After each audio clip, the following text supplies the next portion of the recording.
2 দশকের অপেক্ষার অবসান। অবশেষে দর্শনার্থীদের জন্য আনুষ্ঠানিকভাবে খুলে দেওয়া হয়েছে গ্র্যান্ড ইজিপশিয়ান মিউজিয়াম। শনিবার মিশরের রাষ্ট্রপতি আবদেল ফাত্তাহ আল সিসি বর্ণাঢ্য আয়োজনে এই জাদুঘরের উদ্বোধন করেন। এই জাদুঘর পরিদর্শনে প্রতি বছর আসবেন ৮০ লাখ দর্শনার্থী, এমনটাই প্রত্যাশা কর্তৃপক্ষের।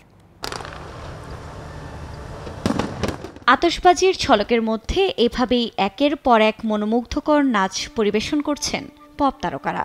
বলছি মিশরের প্রত্নতাত্ত্বিক জাদুঘর গ্র্যান্ড ইজিপশিয়ান মিউজিয়ামের উদ্বোধনী অনুষ্ঠানের কথা।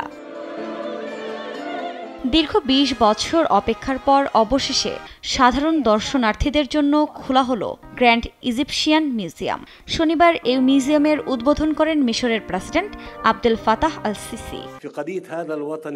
এই উদ্বোধনের মধ্য দিয়ে আমরা প্রাচীন জাতির বর্তমান এবং ভবিষ্যতের ইতিহাসে একটি নতুন অধ্যায় লিখছি। এটি উদ্বোধন করতে পেরে সত্যি আমি খুব খুশি।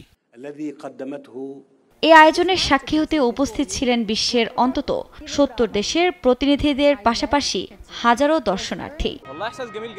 এটা একটা অসাধারণ অনুভূতি। এটি ৭,০০০ বছরের সভ্যতার প্রমাণ। আর আমাদের পূর্বপুরুষরা যেমন বলতেন, যদি তোমার অতীত না থাকে তাহলে তোমার বর্তমানও নেই এবং ভবিষ্যৎও নেই। সব মশার বিরুদ্ধে সুরক্ষা দিতে এলো বসুন্ধরা এক্সট্রিম অ্যারোসল, মশার বিরুদ্ধে এক্সট্রিম সুরক্ষা। গণমাধ্যমের প্রতিবেদন বলছে, জাদুঘরের সবচেয়ে বড় আকর্ষণ ১৯২২ সালে আবিষ্কৃত তুতানখামুনের সমাধি থেকে পাওয়া বিশাল সম্পদের সংগ্রহ, যার মধ্যে রয়েছে বালক রাজার সোনালী সমাধির মুখোশ, সিংহাসন, শবাধার এবং হাজার হাজার অন্যান্য জিনিসপত্র। এছাড়াও জাদুঘরটি প্রবেশপথে রয়েছে ফেরাউন রামসেস দ্বিতীয়ের ৫৮ টন ওজনের বিশাল ভাস্কর্য, যেটি দেখলে মনে হবে হাজার বছরের ইতিহাসে প্রবেশের এক প্রতীকীদ্বার। জাদুঘরের বিশাল সিঁড়ির ধাপে ধাপে সাজানো শতাধিক প্রাচীন ভাস্কর্য ও স্তম্ভের মাধ্যমে ধারাবাহিকভাবে তুলে ধরা হয়েছে মিশরের রাজবংশের ইতিহাস।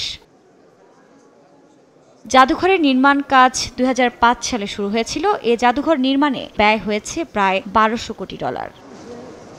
আফরিন মৌ, নিউজ 24।